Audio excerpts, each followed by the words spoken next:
Aku melangkah maju, tersenyum tenang di depan pengkhianatan suamiku dan adikku.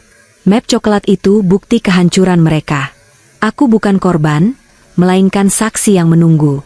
Malam ini, rahasia kelam keluarga ini resmi berakhir. Saatnya mereka membayar semua luka ini. Sebelum ceritanya dimulai, silakan tulis di kolom komentar dari daerah mana saja teman-teman yang menonton cerita ini. Jangan lupa like dan subscribe agar channel ini semakin berkembang dan mempersembahkan cerita menarik. Suasana ruang makan malam ini terasa jauh lebih dingin dari biasanya. Padahal, pendingin ruangan di sudut sana disetel pada suhu normal. Aku duduk diam, menatap piring porselen putih di hadapanku yang masih bersih. Di seberang meja, suamiku, Reno, duduk dengan punggung tegak dan wajah yang kaku. Di sebelahnya, adik kandungku, Salsabila, terus menunduk, memainkan ujung taplak meja dengan jari-jarinya yang gelisah. Ibu dan ayah duduk di ujung meja yang lain. Ayah berdeham, suara itu terdengar berat, memecah keheningan yang menyesakan. Ia menatapku dengan tatapan yang sulit diartikan, antara kasihan dan penghakiman. Ayunda, panggil ayah. Kita harus bicara jujur malam ini. Tidak ada gunanya menunda sesuatu yang sudah jelas di depan mata. Aku mendongak, menatap ayah tepat di matanya. Aku tidak bicara. Aku hanya ingin tahu seberapa jauh mereka akan melangkah untuk menghancurkan perasaanku. Reno tiba-tiba berdiri. Gerakannya yang tergesa-gesa membuat kursi kayu itu berderit keras di atas lantai marmer. Sudahlah, Enda. Kamu tidak perlu memasang wajah sok suci seperti itu. Kita semua tahu pernikahan ini sudah lama hambar. Kamu itu kaku, membosankan, dan tidak pernah mengerti ambisiku. Salsabila jauh lebih bisa menghargaiku daripada kamu. Aku menarik napas perlahan. Oh, jadi menurutmu, berselingkuh dengan adik kandung istri sendiri adalah cara untuk dihargai? Suaraku datar, hampir tanpa emosi. Salsabila mendongak. Wajahnya yang cantik kini terlihat penuh dengan kebencian yang selama ini ia sembunyikan di balik topeng adik yang penurut. Jangan salahkan Mas Reno sepenuhnya, Mbak. Kalau Mbak bisa jadi istri yang baik, dia tidak akan lari padaku. Mbak terlalu sibuk dengan duniamu sendiri, dengan tumpukan berkas kantor itu. Mbak pikir dengan uang dan posisi Mbak sebagai pewaris, Mbak bisa mengatur hidup semua orang. Hinaan itu mengalir begitu saja. Reno kemudian menimpali dengan tawa sinis. Kamu pikir kamu kuat. Enda, kamu itu lemah. Kamu hanya punya nama besar ayah. Tanpa aku yang mengelola operasional perusahaan selama ini, kamu itu bukan apa-apa. Sekarang, lebih baik kamu tanda tangani surat cerai ini dan pergi dari rumah ini baik-baik. Kami sudah memutuskan untuk bersama. Mendengar itu, aku justru merasa ingin tertawa. Ironi ini sungguh luar biasa. Mereka berdiri di sana, di rumah yang cicilannya aku bayar, di atas tanah yang merupakan warisan dari kakekku, dan menyuruhku pergi. Mereka mengira aku adalah wanita lemah yang akan menangis terseduh-seduh saat harga dirinya diinjak-injak. Kamu salah paham, Reno, kataku pelan. Salah paham apa lagi? Bukti sudah jelas.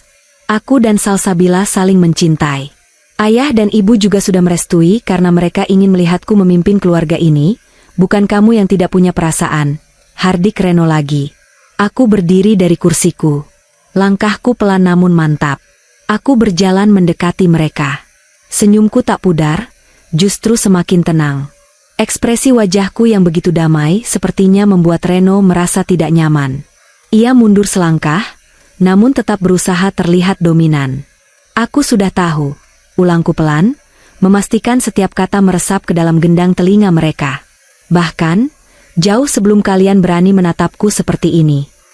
Wajah Reno berubah seketika. Apa maksudmu?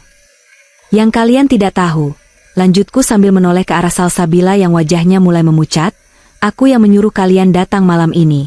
Aku yang mengatur agar jadwal kalian kosong, aku yang memastikan ayah dan ibu ada di sini.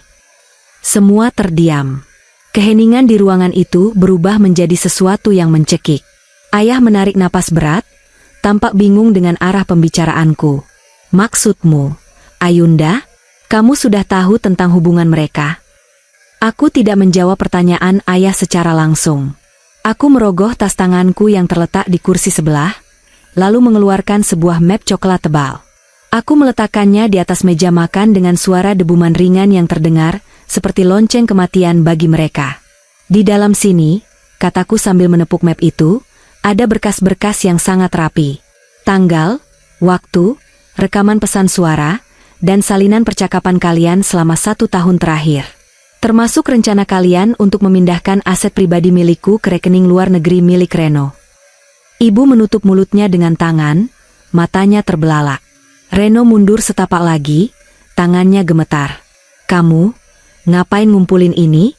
Kamu memata-matai kami. Aku menatapnya lurus, tajam seperti sembilu. Aku bukan korban, Reno. Aku saksi. Aku menyaksikan bagaimana orang yang paling aku percaya dan adik yang aku sayangi mencoba menusukku dari belakang. Suaraku tetap dingin, tidak ada nada teriakan atau tangisan di sana. Itu yang membuat mereka semakin ketakutan. Ketakutan terbesar bagi seorang pengkhianat adalah ketika korbannya tidak menunjukkan rasa sakit yang diharapkan. Karena pengkhianatan kalian bukan yang pertama di keluarga ini, kataku sambil menoleh pada ibu. Ibu terduduk lemas di kursinya. Wajahnya yang tadi tampak mendukung Reno, kini berubah menjadi abu-abu. Bu, kamu bilang, kita perlu bicara, seolah ini baru terjadi hari ini. Seolah ini adalah tragedi yang mengejutkan. Padahal cerita ini berulang dalam keluarga kita. Hanya pemerannya yang ganti, lanjutku. Aku tahu rahasia ibu.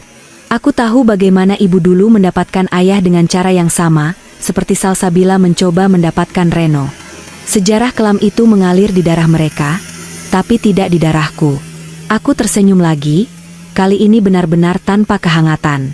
Dan sekarang, giliran kalian dengar. Aku mengeluarkan ponsel dari saku, menekan tombol putar pada sebuah aplikasi perekam. Suaraku sendiri terdengar memenuhi ruangan, namun bukan suara saat ini. Itu adalah suara rekaman percakapanku dengan pengacara dan pihak bank yang kulakukan beberapa hari lalu. Besok pagi, semua ini sudah bukan rahasia keluarga lagi. Tutup rekaman itu dengan kalimatku yang paling tegas. Wajah Reno membeku. Ia baru menyadari bahwa selama ini ia bukan sedang bermain-main dengan seekor domba, melainkan sedang masuk ke dalam perangkap seekor singa yang sudah lama terjaga. Kamu tidak akan berani, Ayunda, bisik Reno parau. Reputasi ayah akan hancur jika ini bocor. Aku mendekatkan wajahku ke wajahnya. Reputasi ayah sudah hancur sejak dia membiarkan pengkhianatan terjadi di bawah atapnya sendiri. Aku hanya bertugas membersihkan sampahnya. Semuanya dimulai sekitar 6 bulan yang lalu. Saat itu, aku masih percaya bahwa pernikahanku dengan Reno adalah sebuah keberuntungan. Reno adalah pria yang ambisius, cerdas, dan selalu terlihat mendukung karierku. Setidaknya, itulah topeng yang ia pakai setiap hari. Suatu malam, saat hujan deras mengguyur kota, Reno pulang terlambat dengan alasan rapat mendadak dengan klien besar. Ia langsung menuju kamar mandi, meninggalkan ponselnya di atas meja rias dalam keadaan tidak terkunci. Sebuah notifikasi muncul. Biasanya aku tidak pernah memeriksa ponselnya, tapi nama pengirimnya menarik perhatianku. Salsa. Adikku, kenapa dia mengirim pesan jam 11 malam kepada suamiku? Aku membukanya. Kalimat yang tertera di sana membuat jantungku seolah berhenti berdetak. Mas, apartemennya bagus sekali. Terima kasih ya, aku tidak sabar menunggu akhir pekan kita di sana. Aku terdiam cukup lama. Tanganku dingin. Aku segera meletakkan kembali ponsel itu sebelum Reno keluar. Malam itu, aku tidak bisa tidur. Aku berbaring di sampingnya, mendengarkan dengkurannya yang teratur, sementara otakku bekerja keras mencari penjelasan logis. Mungkin itu hadiah ulang tahun? Tapi ulang tahun Salsabila masih lama. Dan kenapa harus apartemen? Keesokan harinya, aku mulai bergerak diam-diam. Sebagai seorang yang terbiasa menangani manajemen risiko di perusahaan, aku tidak akan meledak tanpa bukti yang konkret. Aku menghubungi Dika, teman lamaku yang kini bekerja sebagai auditor independen sekaligus memiliki jaringan detektif swasta. Dika, aku butuh bantuanmu. Periksa semua mutasi rekening Reno selama setahun terakhir. Dan cari tahu aset apa saja yang dia beli tanpa sepengetahuanku, kataku di telepon pagi itu. Beberapa hari kemudian, Dika mengajakku bertemu di sebuah kafe kecil yang tersembunyi. Ia menyodorkan beberapa lembar dokumen. Endha, aku tidak enak mengatakannya, tapi ini cukup parah. Aku membaca baris demi baris angka itu. Ada aliran dana yang sangat besar setiap bulannya yang keluar dari rekening bersama kami. Dana itu mengalir ke sebuah rekening atas nama Salsabila. Tidak hanya itu, Reno juga menggunakan dana operasional perusahaan keluarga untuk membiayai gaya hidup mewah adikku. Mobil baru, tas desainer, dan puncaknya adalah unit apartemen mewah di pusat kota. Rasa sakit itu ada, tentu saja. Tapi anehnya, rasa sakit itu dengan cepat berganti menjadi rasa jijik. Aku melihat bagaimana mereka berdua berakting di depanku setiap hari. Salsabila yang sering datang ke rumah, memelukku, bercerita tentang betapa sulitnya dia mencari kerja. Padahal dia sedang menghabiskan uang suamiku, uangku. Aku teringat saat makan malam keluarga bulan lalu. Salsabila mengeluh bahwa ponselnya rusak. Reno dengan wajah prihatin berkata, "Kasihan adikmu, Endha. Mungkin kita bisa bantu sedikit." Dan aku, dengan bodohnya, memberikan uang padanya. Padahal, seminggu sebelumnya, Reno baru saja membelikan Salsabila iPhone keluaran terbaru. Pengkhianatan ini bukan hanya soal perselingkuhan fisik. Ini adalah pengkhianatan sistematis. Reno membohongiku soal pekerjaannya. Dia bilang dia sering keluar kota untuk ekspansi bisnis. Padahal dia hanya pergi keluar kota untuk berlibur dengan Salsabila menggunakan uang kantor. Lebih parah lagi, aku menemukan bahwa Reno sedang berusaha memalsukan tanda tanganku untuk dokumen pengalihan saham. Dia ingin menguasai posisi mayoritas di perusahaan, agar dia bisa mendepakku kapan saja. Dia memanfaatkan kedekatannya dengan ayah untuk merayu ayah agar lebih mempercayainya daripada aku, anak kandungnya sendiri. Mereka pikir aku buta, bisikku pada Dika saat itu. "Apa yang akan kamu lakukan, Endha? Mau langsung lapor polisi?" tanya Dika. Aku menggeleng.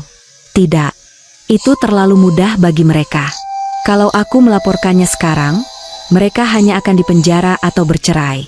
Aku ingin mereka kehilangan segalanya. Aku ingin mereka merasakan bagaimana rasanya direndahkan sampai ke titik terendah. Aku mulai menyusun rencana. Aku tetap bersikap biasa saja di rumah. Aku tetap menjadi istri yang melayani suaminya. Meski setiap kali Reno menyentuhku, aku merasa ingin muntah. Aku tetap menjadi kakak yang baik bagi Salsabila, mendengarkan keluh kesah palsunya, sementara aku tahu dia sedang merencanakan cara untuk merebut posisiku. Setiap hari adalah penderitaan yang aku telan bulat-bulat sebagai bahan bakar rencana balas dendamku. Aku melihat bagaimana ibu juga tampak mulai memihak mereka. Ibu sering berkata, "Ayunda, kamu harus lebih perhatian pada Reno. Dia itu lelaki hebat, banyak wanita yang mengincarnya. Jangan sampai kamu menyesal." Kalimat ibu itu adalah petunjuk bagiku. Ibu bukan tidak tahu. Ibu mencium bau perselingkuhan itu, tapi bukannya membelaku, dia justru mendukung Reno. Mengapa? Karena Reno memegang rahasia ibu. Reno tahu bahwa ibu juga pernah berada di posisi Salsabila dulu. Seorang wanita yang merebut suami orang lain untuk mendapatkan kekayaan. Reno menggunakan rahasia itu untuk menekan ibu agar mendukungnya. Mereka semua adalah sekumpulan pembohong yang saling mengunci satu sama lain. Dan di sana aku berdiri, di tengah-tengah mereka, berpura-pura tidak tahu apa-apa, sambil perlahan-lahan memindahkan semua senjata ke tanganku. Akar penderitaanku bukan karena aku kehilangan Reno. Aku tidak peduli pada pria seperti dia. Penderitaanku adalah kenyataan bahwa keluarga yang seharusnya menjadi tempatku pulang, justru menjadi sarang ular yang siap mematuku. Adikku, suamiku, ibuku, dan bahkan ayahku yang seolah menutup mata demi nama baik. Namun, di setiap air mata yang jatuh dalam diam, aku menanam sebuah duri. Duri yang akan memastikan bahwa saat mereka mencoba menginjakku, merekalah yang akan terluka paling parah. Aku mulai memindahkan semua aset pribadiku ke sebuah yayasan yang tidak bisa disentuh oleh hukum pernikahan. Aku mengganti semua kata sandi penting. Aku mengumpulkan bukti-bukti korupsi Reno di perusahaan secara mendetail. Aku tidak akan membiarkan satu sen pun milikku tersisa di tangan mereka. "Kamu ingin perang, Reno?" Salsabila, gumamku malam itu sambil menatap foto pernikahan kami yang terpajang di dinding. maka aku akan memberimu perang yang tidak akan pernah bisa kalian menangkan. Satu persatu kebohongan mereka aku petakan. Setiap janji manis Reno kepada Salsabila yang tertangkap di rekaman detektifku menjadi poin-poin dalam surat dakwaan yang aku siapkan. Aku tidak lagi melihat mereka sebagai manusia, melainkan sebagai target yang harus dimusnahkan dari hidupku. Penemuan pengkhianatan ini memang menghancurkan hatiku pada awalnya, tapi itu juga yang membebaskanku. Aku tidak lagi terikat pada kewajiban menjadi istri yang berbakti atau kakak yang protektif. Aku hanya perlu menjadi Ayunda yang cerdik. Ayunda yang akan memastikan bahwa pengkhianatan ini menjadi cerita terakhir yang bisa mereka banggakan di keluarga ini. Malam itu, hujan turun sangat deras. Seolah-olah langit sedang ikut meratapi apa yang sedang terjadi di dalam rumah ini. Reno sedang pergi keluar kota, atau begitulah alasannya.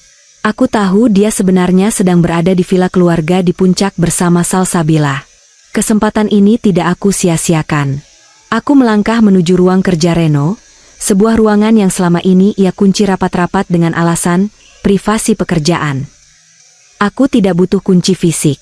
Aku sudah tahu di mana ia menyimpan kunci cadangannya, di dalam sebuah kotak jam tangan tua yang diletakkan di rak buku paling atas di perpustakaan rumah.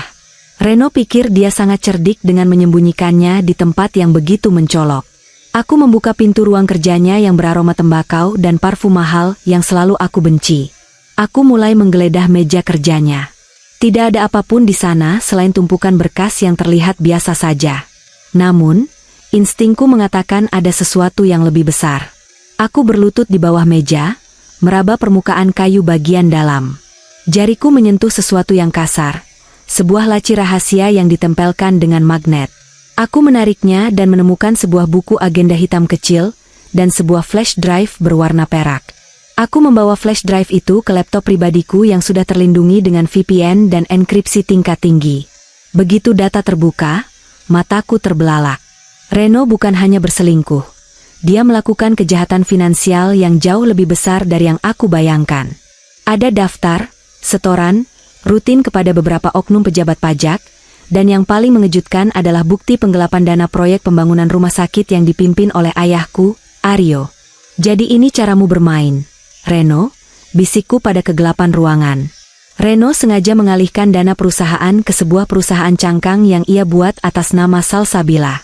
Artinya, jika suatu saat kasus ini terbongkar, Salsabila lah yang akan masuk penjara, sementara Reno bisa melarikan diri dengan uangnya.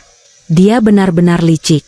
Dia tidak hanya mengkhianatiku, dia juga menjadikan adikku sebagai tameng hidupnya. Dan Salsabila, dengan kebodohannya yang didorong oleh rasa iri, tidak menyadari bahwa kekasih gelapnya sedang mempersiapkan lubang kubur untuknya.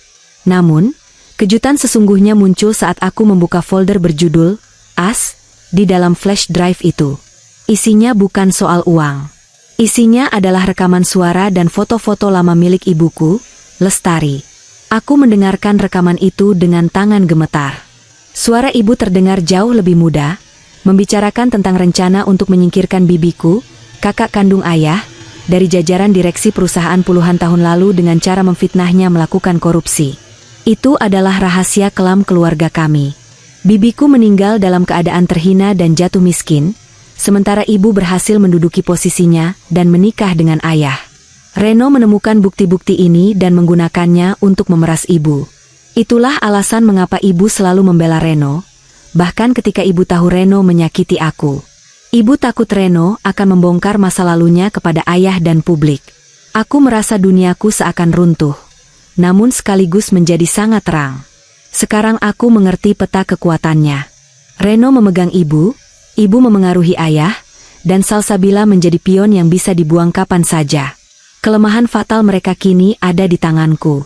Reno memiliki satu ketakutan terbesar. Dia memiliki utang judi gelap yang nilainya mencapai miliaran rupiah kepada sebuah sindikat di luar negeri. Dia menggunakan uang penggelapan itu untuk mencicil utang tersebut agar nyawanya tidak terancam.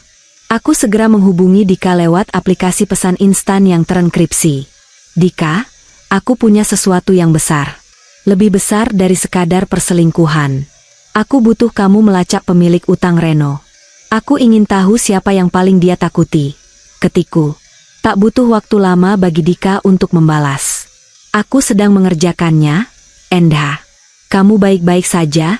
Suaramu, maksudku, ketikanmu, terasa sangat dingin. Aku tidak pernah merasa lebih baik, Dika. Aku baru saja menemukan kunci untuk menghancurkan mereka semua sekaligus. Balasku. Aku menghabiskan malam itu dengan menyalin semua data. Aku tidak hanya mengambil bukti perselingkuhan, tapi juga bukti korupsi, bukti pemerasan terhadap ibuku, dan bukti utang-utang Reno.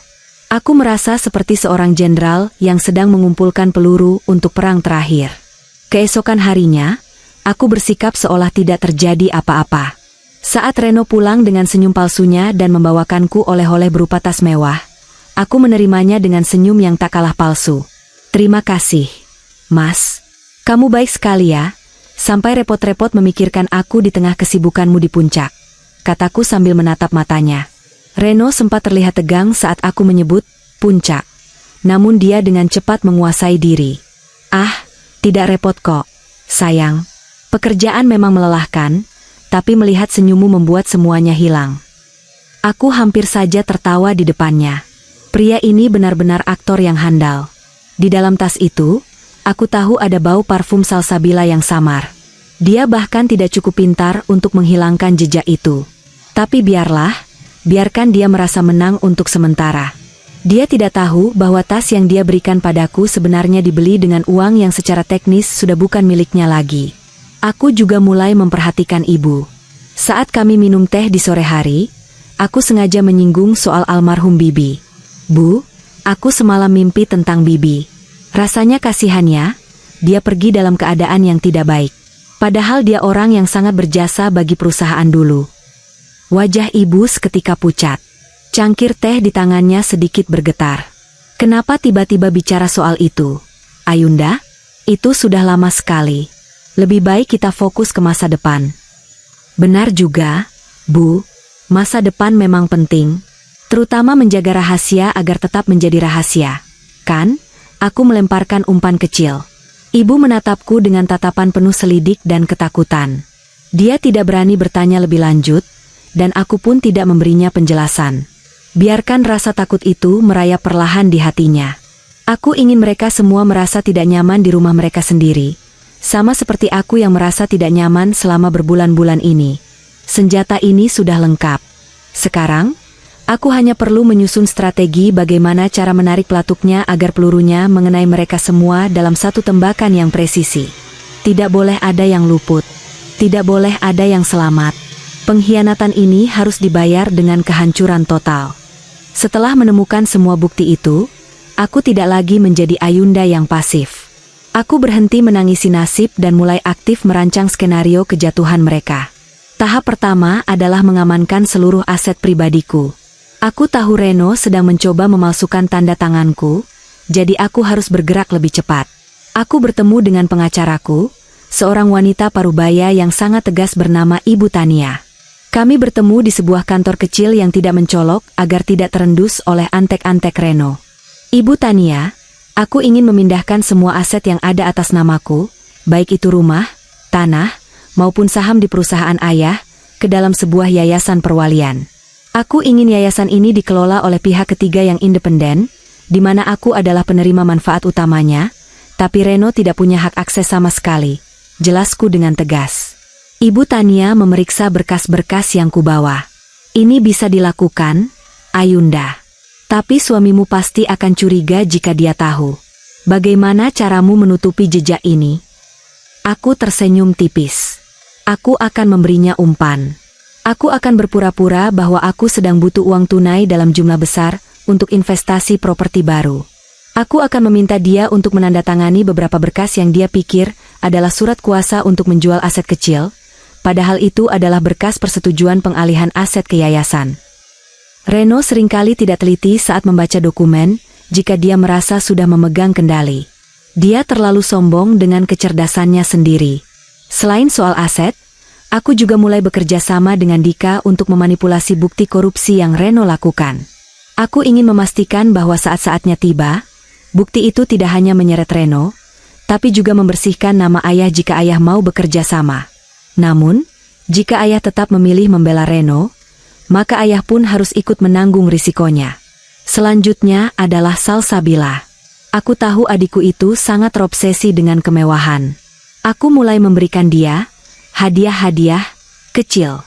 Aku memberinya kartu kredit tambahan dengan limit yang cukup besar. Salsa, pakailah ini. Mbak tahu kamu sedang butuh banyak keperluan untuk pengembangan dirimu. Mbak ingin kamu sukses, kataku suatu sore. Salsabila menerimanya dengan mata berbinar-binar. Wah, terima kasih banyak, Mbak. Mbak memang kakak terbaik. Di balik senyumnya, aku tahu dia sedang menertawakanku, menganggapku sebagai kakak bodoh yang bisa ia manfaatkan. Padahal, kartu kredit itu sudah aku atur agar setiap transaksinya tercatat secara detail dan langsung terhubung dengan laporan gaya hidup mewahnya yang akan aku gunakan sebagai bukti di pengadilan nanti untuk menunjukkan bahwa dia hidup dari hasil uang gelap Reno. Aku ingin menunjukkan bahwa dia bukan hanya sekadar selingkuhan, tapi juga penikmat harta hasil kejahatan. Perencanaan ini membutuhkan ketenangan luar biasa. Setiap malam, aku duduk di samping Reno, menonton televisi atau makan malam bersama, seolah-olah kami adalah pasangan yang harmonis. Aku membiarkan dia mencium keningku, meski rasanya setiap sel di tubuhku ingin berontak. Aku butuh dia merasa sangat aman. Semakin dia merasa aman, semakin lebar celah yang dia tinggalkan. Mas, aku merasa kita perlu mengadakan makan malam keluarga besar akhir bulan ini, kataku saat kami sedang sarapan. Sudah lama kita tidak berkumpul lengkap. Ayah dan ibu juga sepertinya rindu kita semua berkumpul. Reno menatapku, matanya sedikit menyipit mencari kecurigaan, namun dia hanya menemukan wajahku yang tenang dan tulus. Ide bagus, sayang. Kebetulan aku juga ingin membicarakan beberapa proyek baru dengan ayah. Salsabila juga harus ikut. Kan? Tentu saja. Tanpa Salsa, rasanya ada yang kurang. Jawabku dengan nada yang sangat manis. Aku mulai menyiapkan map coklat yang akan menjadi bintang utama di malam itu. Di dalamnya, aku menyusun semua bukti berdasarkan kronologi yang sangat rapi. Aku menyewa seorang fotografer profesional untuk mengambil foto-foto Reno dan Salsabila saat mereka sedang berduaan di apartemen rahasia mereka. Foto-foto itu sangat jernih, menunjukkan kemesraan yang akan membuat siapapun yang melihatnya merasa muak. Aku juga menyiapkan rekaman suara dari alat penyadap yang diam-diam aku pasang di mobil Reno. Rekaman di mana mereka berdua menertawakan rencanaku untuk merenovasi rumah, sambil berdiskusi tentang bagaimana cara menyingkirkanku secepat mungkin agar mereka bisa segera menikah. Dia itu membosankan sekali. Mas, kenapa sih kamu harus bertahan lama dengannya? Suara Salsabila di rekaman itu terdengar sangat nyaring. Sabar, sayang. Sebentar lagi semua hartanya akan jadi milik kita. Setelah itu, kita bisa membuangnya ke jalanan. Jawaban Reno terdengar begitu dingin di telingaku. Aku tidak menangis saat mendengar rekaman itu. Air mataku sudah habis sejak lama. Yang tersisa hanyalah tekad baja. Aku menghabiskan waktu berjam-jam di kantor Dika, memastikan semua aspek hukum sudah tertutup rapat. Aku ingin memastikan bahwa ketika aku melancarkan serangan, Reno tidak akan bisa menggugat cerai balik dengan tuntutan harta gono gini. Dia harus pergi dengan tangan hampa. Aku juga menyiapkan strategi untuk ibu. Aku tahu ibu adalah orang yang paling takut akan opini publik. Jadi, aku sudah menyiapkan draft siaran pers dan bukti masa lalunya yang bisa aku kirimkan ke kolega-koleganya jika dia berani menghalangiku. Aku tidak ingin menyakiti ibu, tapi jika ibu memilih untuk menjadi bagian dari pengkhianatan ini, maka ibu harus menerima konsekuensinya. 1 minggu sebelum malam penghakiman itu, aku sudah mengamankan semua pasporku, surat berharga, dan perhiasan warisan di sebuah tempat yang aman. Aku juga sudah memberikan instruksi kepada Dika untuk menghubungi beberapa media dan pihak kepolisian pada waktu yang sudah ditentukan. Semuanya sudah siap. Pion-pion sudah berada di posisinya. Aku hanya tinggal menunggu waktu yang tepat untuk berteriak, skakmat. Malam sebelum acara makan malam itu, aku berdiri di depan cermin, menatap diriku sendiri. Aku melihat seorang wanita muda yang sudah kehilangan banyak hal, namun menemukan kembali kekuatannya. Aku tidak lagi melihat diriku sebagai korban. Aku adalah arsitek dari keadilan untuk diriku sendiri. Besok adalah hari terakhir kalian tertawa, bisikku pada bayanganku di cermin. Aku merapikan isi map coklat itu untuk terakhir kalinya. Memastikan setiap tanggal dan waktu sudah tepat. memastikan rekaman di ponselku berfungsi dengan baik. Aku menarik napas dalam-dalam, merasakan ketenangan yang luar biasa. Ketenangan seorang pemburu yang sudah melihat mangsanya masuk ke dalam lubang perangkap. Aku tahu, setelah besok, hidupku tidak akan pernah sama lagi. Aku akan kehilangan keluarga ini. Tapi aku akan mendapatkan kembali diriku. Dan bagiku, itu adalah harga yang sangat pantas untuk dibayar. Aku menutup lampu kamar, berbaring di tempat tidur di sebelah Reno yang sudah terlelap. Besok, dia akan terbangun di sebuah dunia yang tidak lagi berpihak padanya. Dan aku akan ada di sana, tersenyum tenang, menyaksikan setiap detik kehancurannya. Suara denting sendok yang beradu dengan piring porselen tadi kini telah hilang sepenuhnya, digantikan oleh kesunyian yang begitu pekat hingga aku bisa mendengar detak jantungku sendiri. Atau mungkin itu detak jantung Reno yang mulai berpacu tidak beraturan. Aku masih berdiri di sana, dengan tangan yang masih menempel di atas map coklat itu. Mataku tidak berpindah dari Reno. Aku ingin dia merasakan setiap detik dari ketenangan ini sebagai sebuah teror. Reno mencoba tertawa. Tawa yang kering, dipaksakan, dan terdengar sangat menyedihkan. Endha, apa-apaan ini? Kamu terlalu banyak menonton drama. Map coklat? Rekaman suara? Kamu pikir ini akan membuatku takut? Kita ini keluarga. Kalaupun ada masalah, kita bicarakan baik-baik, bukan dengan cara teatrikal seperti ini. Aku menarik kursi dan duduk kembali. Gerakanku sengaja kubuat selambat mungkin. Aku menatapnya, lalu beralih ke Salsabila. Teatrikal? Tidak, Reno. Ini bukan drama. Ini adalah kenyataan yang selama ini kamu coba tutupi dengan tumpukan kebohonganmu yang amatir. Dan kamu, Salsa, apakah kamu merasa aman sekarang? Di samping pria yang bahkan tidak punya keberanian untuk mengakui perbuatannya sendiri. Salsabila tanpa ingin bicara, bibirnya yang dipoles lipstik merah mahal itu bergetar. Dia menatap Reno, mencari perlindungan, tapi Reno sendiri sedang sibuk menyeka keringat dingin di pelipisnya. Mbak, kamu jangan keterlaluan, bisik Salsabila akhirnya. Mas Reno mencintaiku. Kamu saja yang tidak pernah bisa menghargainya. Kamu selalu menganggap dia bawahanmu, bukan suamimu. Cinta? Aku tersenyum tanpa sedikit pun kehangatan. Salsa, kamu benar-benar masih kecil dan naif. Kamu pikir dia memberikan apartemen itu karena cinta? Atau mobil itu karena dia peduli padamu? Tidak. Dia hanya butuh seseorang yang bisa dia jadikan tempat pencucian uang. Kamu tahu tidak, bahwa semua aset yang dia beli atas namamu itu adalah cara dia untuk menjebakmu jika suatu saat audit perusahaan dilakukan. Wajah Salsabila berubah dari pucat menjadi seputih kertas. Dia menoleh ke arah Reno dengan tatapan penuh tanya. Reno menghantam meja dengan tinjunya. Jangan dengarkan dia, Salsa. Ayunda hanya mencoba mengadu domba kita. Aku tidak bergeming.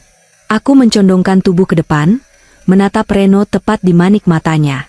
Reno, mari kita bicara soal ketakutan terbesarmu. Bukan soal aku yang tahu perselingkuhanmu, itu kecil. Tapi soal sindikat judi di luar negeri yang sekarang sedang mencarimu. Kamu pikir aku tidak tahu kenapa kamu begitu terburu-buru ingin mencuri asetku? Karena mereka sudah mulai mengancam nyawamu, kan? Mendengar kata sindikat, Reno seolah kehilangan seluruh tulang di tubuhnya.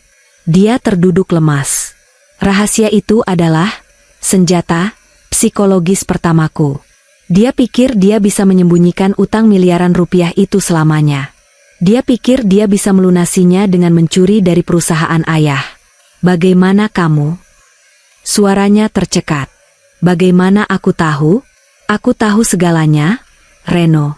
Aku bahkan tahu bahwa orang yang kamu pikir adalah kolega bisnis yang menemuimu di hotel minggu lalu sebenarnya adalah penagih utang yang sengaja aku arahkan untuk tetap mengawasimu.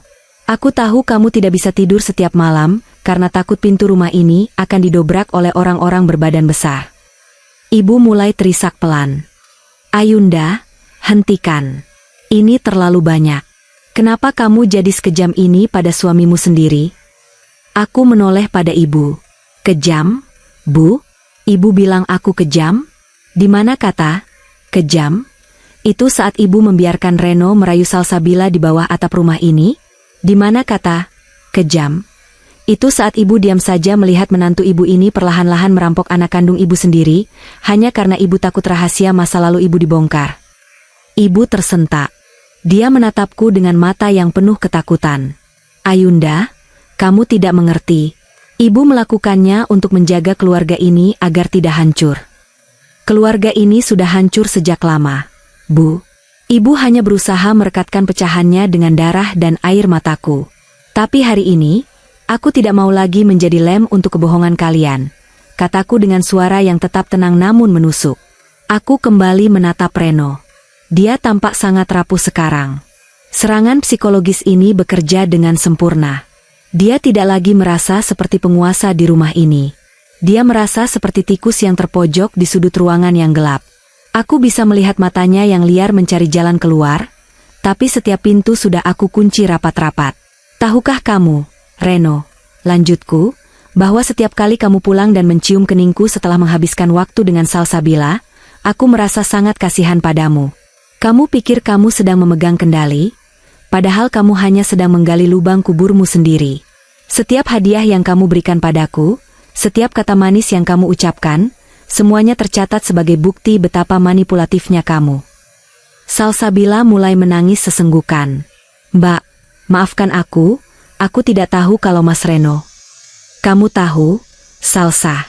Kamu tahu dia suamiku. Kamu tahu dia kakak iparmu. Tapi rasa irimu pada posisi dan kesuksesanku mengalahkan rasa sayangmu padaku sebagai adik.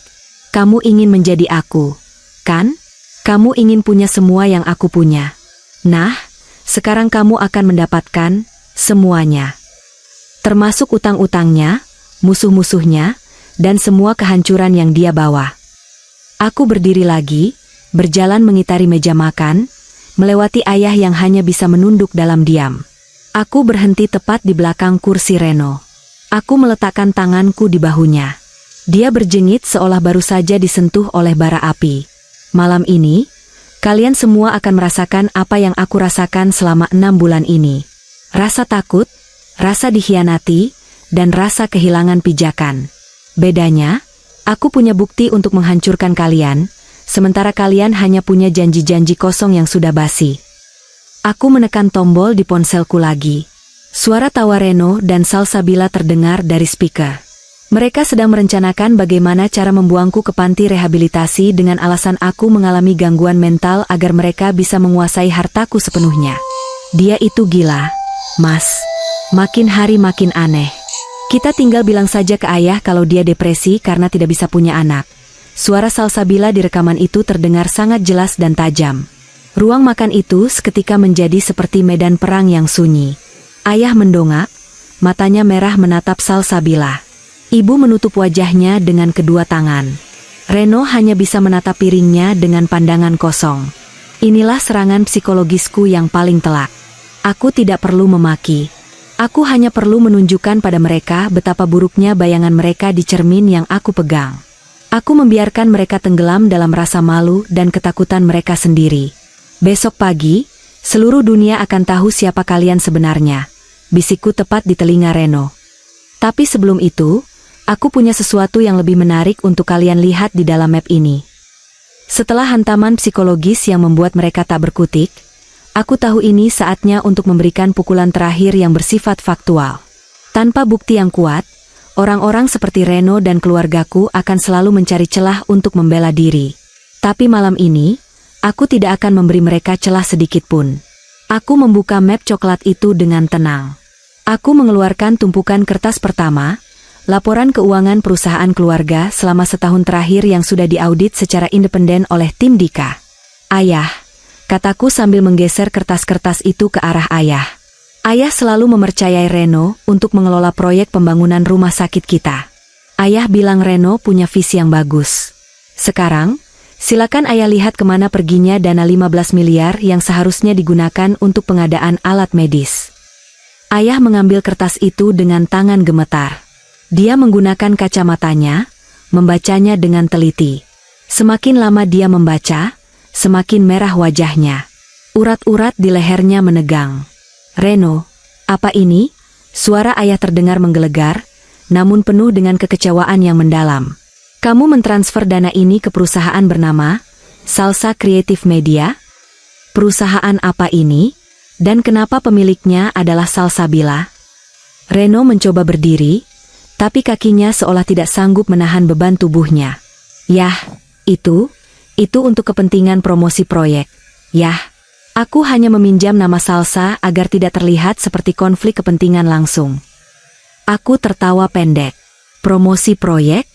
Dengan membeli tas Hermes dan mobil mewah untuk Salsabila? Atau untuk membayar utang judimu di Singapura? Jangan bohong lagi, Reno. Di halaman berikutnya, ada bukti mutasi rekening dari Salsa Creative Media, langsung ke rekening penampungan di luar negeri yang digunakan untuk membayar utang-utangmu. Aku lalu menoleh ke arah Salsabila yang masih menangis. Dan kamu, Salsa, kamu pikir kamu hanya korban cinta?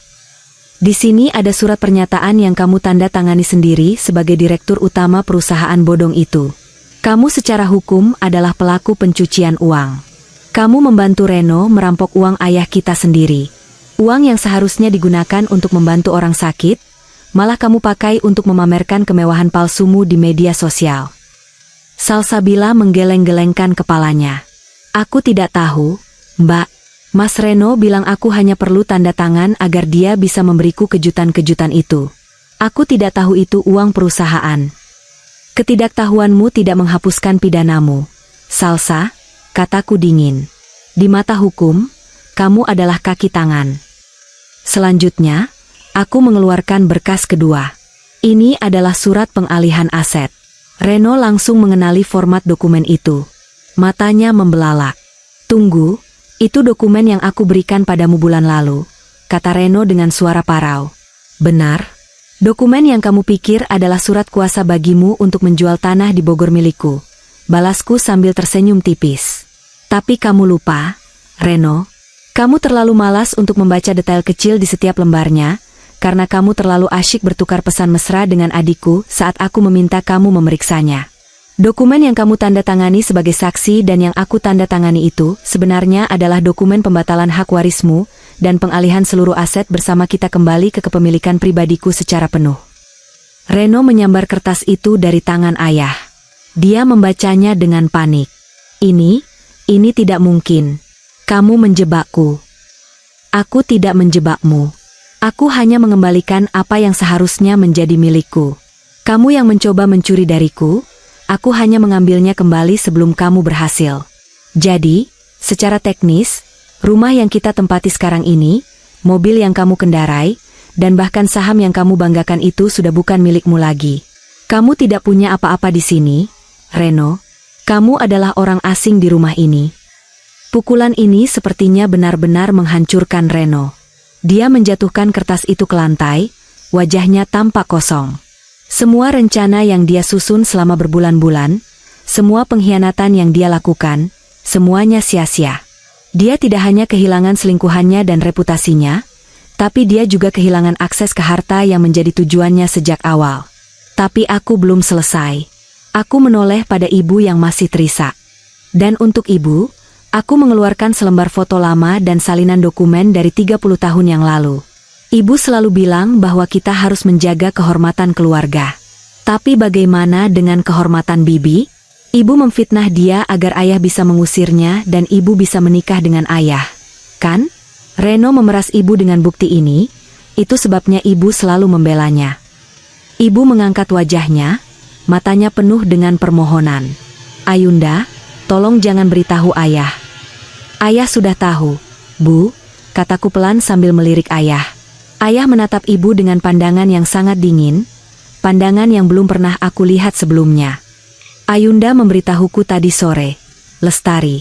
Aku tidak percaya wanita yang bersamaku selama puluhan tahun adalah orang yang menghancurkan adik kandungku sendiri. Kamu dan Reno, kalian benar-benar serasi dalam hal kelicikan.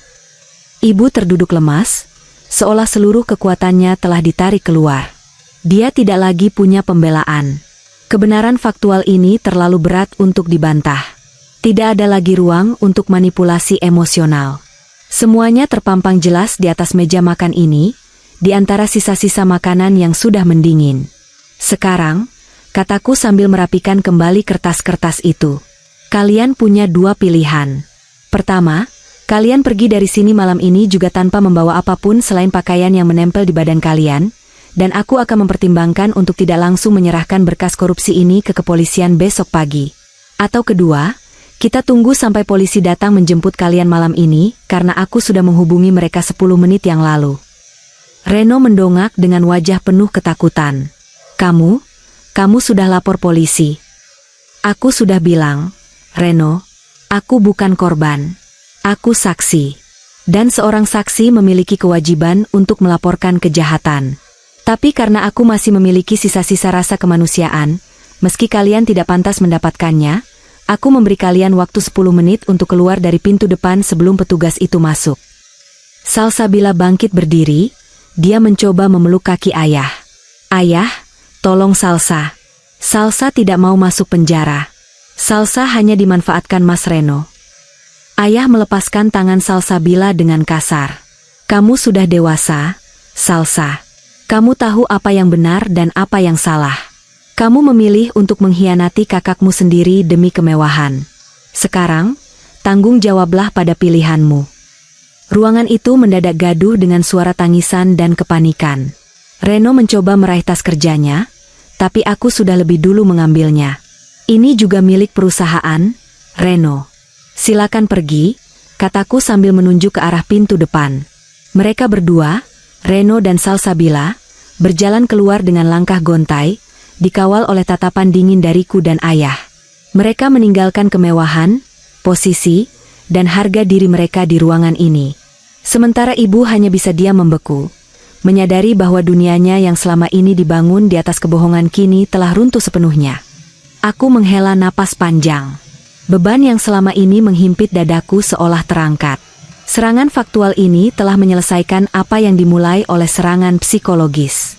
Keheningan kembali merayap di rumah ini, tapi kali ini bukan keheningan yang mencekik, melainkan keheningan setelah badai besar yang membersihkan segala sampah yang ada. Aku menatap ponselku. Layar itu masih menunjukkan bahwa rekaman masih berjalan. Aku menekannya untuk berhenti. Sudah selesai, bisikku pada diriku sendiri. Aku menatap keluar jendela, melihat lampu biru merah dari mobil polisi yang mulai terlihat dari kejauhan. Waktunya sudah habis bagi mereka. Dan bagiku, ini adalah awal dari babak baru yang sesungguhnya. Suara sirene polisi yang semula terdengar jauh kini, meraung tepat di depan gerbang besar rumah kami. Cahaya lampu biru dan merah menyambar-nyambar melalui celah jendela ruang makan, menciptakan bayangan yang bergerak liar di dinding, seolah-olah ikut menari di atas kehancuran Reno dan Salsabila. Aku menarik napas dalam, merasakan udara yang masuk ke paru-paruku terasa jauh lebih ringan. Ini adalah puncaknya. Aku tidak ingin menghancurkan mereka di dalam ruang gelap yang tertutup. Aku ingin dunia melihat siapa mereka sebenarnya. Dika melangkah masuk mendahului 2 petugas kepolisian, dan beberapa orang berpakaian rapi yang aku tahu adalah tim auditor dan saksi hukum. Namun, yang tidak disangka oleh Reno dan Salsabila adalah kehadiran beberapa tetangga dari rumah sebelah, termasuk Farah dan suaminya, Bagas, yang kebetulan sedang berada di luar karena kegaduhan ini. Aku memang sengaja membiarkan pintu depan terbuka lebar, agar suara keributan di dalam tadi terdengar sampai ke jalan. Di lingkungan elit ini, gosip menyebar lebih cepat daripada api, dan aku ingin memastikan reputasi mereka habis malam ini juga. Selamat malam, Ibu Ayunda. Sapa Dika dengan nada profesional yang sangat tenang. Petugas sudah di sini untuk menindaklanjuti laporan terkait penggelapan dana dan tindak pidana pencucian uang. Semua berkas pendukung sudah diserahkan. Reno mencoba menghalangi langkah petugas. Wajahnya yang semula sombong kini tampak hancur. Matanya merah dan dipenuhi amarah yang bercampur dengan keputusasaan. Ini urusan keluarga. Kalian tidak punya hak masuk rumah saya tanpa izin. Teriaknya. Suaranya pecah dan bergetar. Aku melangkah maju, berdiri tepat di depan Reno dengan tangan bersedekap. Ini bukan lagi rumahmu, Reno.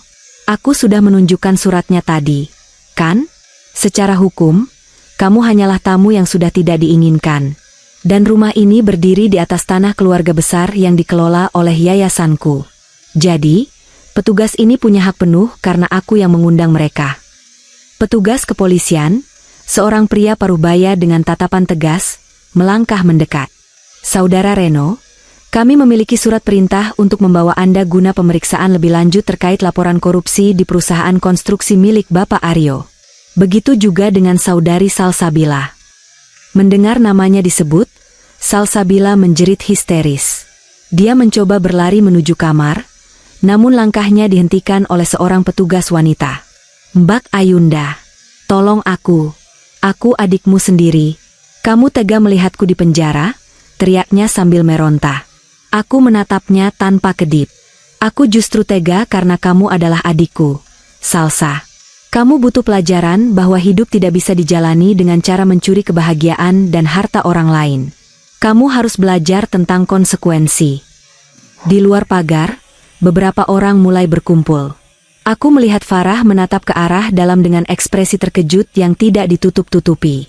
Besok pagi, berita tentang menantu dan anak kedua Bapak Aryo yang dibawa polisi karena kasus korupsi dan perselingkuhan akan menjadi topik utama di grup pesan singkat lingkungan ini. Aku tidak peduli jika namaku juga ikut terseret sedikit, karena aku adalah orang yang membongkarnya. Aku lebih memilih dikenal sebagai istri yang tegas daripada istri bodoh yang dikhianati dalam diam. Reno mencoba melakukan perlawanan terakhir. Dia menoleh ke arah ayah yang masih berdiri terpaku di sudut ruangan. "Ayah, tolong aku. Ayah tahu aku bekerja keras untuk perusahaan. Ayah tidak bisa membiarkan Ayunda melakukan ini pada menantu ayah sendiri." Ayah hanya menatap Reno dengan pandangan yang dipenuhi rasa muak. "Menantu? Sejak kamu menyentuh Salsabila dan mencuri uang yang seharusnya digunakan untuk membangun rumah sakit, kamu sudah bukan siapa-siapa bagiku, Reno. Jangan sebut aku ayah lagi. Kamu adalah parasit yang hampir menghancurkan warisan orang tuaku." Kata-kata ayah seolah menjadi palu hakim yang menjatuhkan vonis terakhir. Reno luruh ke lantai. Petugas memborgol tangannya dengan suara klik yang terdengar sangat memuaskan di telingaku. Salsabila terus menangis, memohon pada ibu, namun ibu hanya bisa menutup wajahnya dengan kain taplak meja, tidak sanggup menatap mata siapapun. Saat mereka digiring keluar menuju mobil polisi, aku mengikuti dari belakang. Aku berdiri di teras rumah, di bawah sorot lampu taman yang terang. Para tetangga dan beberapa orang yang melintas berhenti untuk menonton. Ini adalah penghakiman publik yang aku rencanakan. Aku ingin semua orang tahu bahwa Ayunda bukan lagi wanita lemah yang bisa dipermainkan. Reno menoleh padaku tepat sebelum dia dimasukkan ke dalam mobil. "Kamu akan menyesal, Ayunda. Kamu akan sendirian. Tidak akan ada pria yang mau dengan wanita sedingin dan sekejam kamu." Aku tersenyum, senyum yang tulus untuk pertama kalinya malam ini. "Aku lebih baik sendirian dalam kehormatan, Reno, daripada bersama pria sampah seperti kamu. Selamat menikmati perjalananmu ke tempat yang seharusnya." Mobil polisi itu perlahan bergerak meninggalkan halaman rumah, diikuti oleh mobil Dika dan timnya. Kerumunan tetangga mulai membubarkan diri dengan bisik-bisik yang riuh. Aku tahu, besok hidupku akan berubah total. Nama keluargaku akan tercoreng, namun akar busuknya sudah dicabut. Aku kembali masuk ke dalam rumah. Ayah terduduk di sofa ruang tamu dengan kepala tertunduk. Ibu masih menangis di ruang makan. Rumah yang begitu besar ini terasa sangat sepi dan hampa. Namun entah kenapa, aku merasa jauh lebih tenang. Tidak ada lagi rahasia yang bersembunyi di balik dinding-dinding ini. Tidak ada lagi pengkhianatan yang berbisik di kegelapan. Aku menghampiri ayah dan duduk di sampingnya. "Ayah, maafkan aku jika ini harus melibatkan nama baik keluarga di depan orang banyak." Ayah memegang tanganku, tangannya terasa kasar dan dingin. "Tidak, Ayunda. Kamu benar. Kebohongan yang ditutupi hanya akan menjadi borok yang membusuk. Ayah yang salah karena terlalu percaya pada Reno dan mengabaikan instingmu selama ini. Kamu adalah satu-satunya orang yang punya nyali untuk membersihkan sampah di rumah ini." Aku menatap ibu yang berjalan pelan menuju arah kami. Wajahnya tampak 10 tahun lebih tua hanya dalam satu malam. "Ayunda, apakah tidak ada cara lain?" tanya ibu pelan, suaranya serak. "Sudah terlambat untuk cara lain, Bu. Ibu punya banyak kesempatan untuk menghentikan Reno atau memperingatkan Salsabila, tapi ibu memilih diam demi menutupi kesalahan ibu sendiri di masa lalu. Sekarang, kita semua harus membayar harganya. Ibu harus belajar hidup tanpa bayang-bayang kebohongan itu lagi." Malam itu, aku tidak bisa tidur, tapi bukan karena sedih. Aku menghabiskan waktu di balkon kamar, menatap bintang-bintang.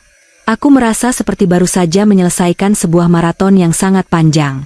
Kemenangan ini memang terasa pahit, tapi itu adalah kepahitan yang menyembuhkan. Aku sudah melakukan tugasku sebagai saksi, dan sekarang, aku siap untuk berhenti menjadi saksi dan mulai menjadi pemeran utama dalam hidupku sendiri. 6 bulan telah berlalu sejak malam yang mengubah segalanya itu. Cahaya matahari pagi masuk melalui jendela kaca besar di kantorku yang baru. Lokasinya berada di lantai teratas gedung pusat kota, memberikan pemandangan kesibukan manusia yang terlihat seperti semut dari sini. Aku menyesap kopi hitamku tanpa gula, menikmati rasa pahitnya yang justru terasa segar di lidah. Hidupku telah berubah secara drastis. Setelah kasus itu meledak, aku segera mengajukan gugatan cerai dan berhasil mendapatkan putusan dalam waktu singkat karena bukti-bukti yang tidak terbantahkan.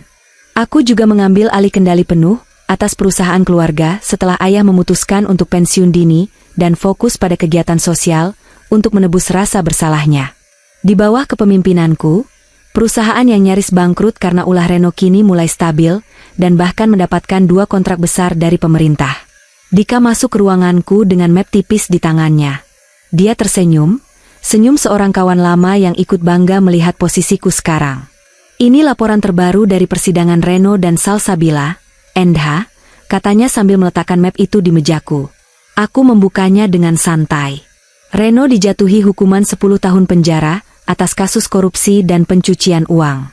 Semua asetnya disita, dan dia tidak punya sepeser pun uang tersisa untuk menyewa pengacara hebat. Kabarnya, dia sering terlibat perkelahian di penjara, dan kini kondisinya sangat mengenaskan. Dia kehilangan segalanya, ambisinya, hartanya, dan juga harga dirinya. Salsabila sendiri dijatuhi hukuman 4 tahun penjara. Sebagai kaki tangan, dia tidak bisa menghindar dari jeratan hukum. Kabar yang aku dengar dari ibu, Salsabila mengalami depresi berat di dalam sel. Dia yang dulu begitu terobsesi dengan perawatan kecantikan dan barang bermerek, kini harus berbagi ruang sempit dengan narapidana lain, tanpa ada kemewahan sedikit pun.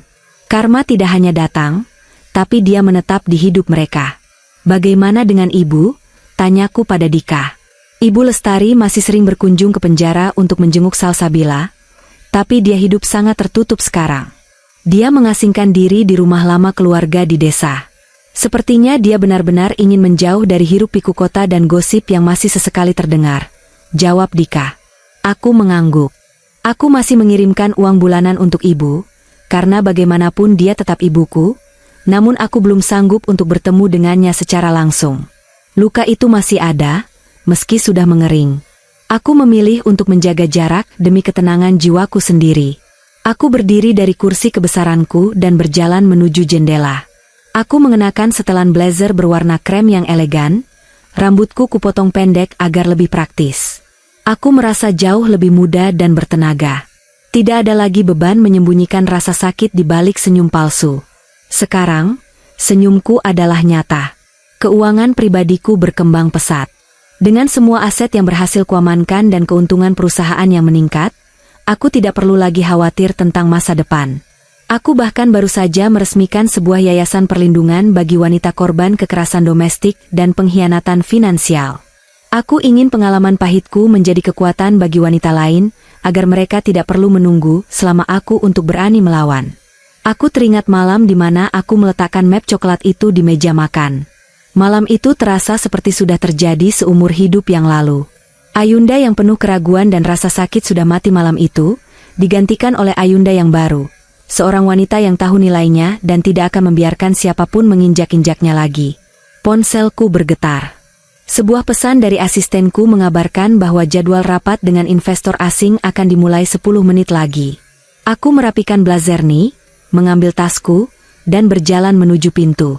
Di lorong kantor, para karyawan menyapaku dengan hormat. Bukan karena mereka takut, tapi karena mereka menghargai integritas dan caraku memimpin. Sebelum keluar, aku sempat melirik pantulan diriku di cermin besar di lobi. Aku tidak lagi melihat kesedihan di mataku. Yang ada hanyalah ketenangan dan keyakinan. Aku melangkah maju, bukan lagi untuk menghadapi pengkhianat, tapi untuk menyambut masa depan yang cerah. Dunia mungkin pernah mengenalku sebagai korban, tapi sejarah akan mencatatku sebagai pemenang. Aku telah melewati badai dan keluar sebagai pribadi yang jauh lebih kuat. Pengkhianatan keluarga memang luka yang paling dalam. Tapi dari luka itulah aku belajar bagaimana cara menyembuhkan diri sendiri, tanpa harus menunggu permintaan maaf dari mereka yang menyakiti. Matahari di luar sana semakin tinggi, menerangi jalan-jalan kota yang padat. Aku melangkah masuk ke dalam ruang rapat dengan kepala tegak. Cerita kelam itu sudah berakhir. Dan hari ini, aku sedang menulis bab pertama dari kehidupan baruku yang jauh lebih indah. Kehidupan di mana aku adalah satu-satunya tuan atas nasibku sendiri.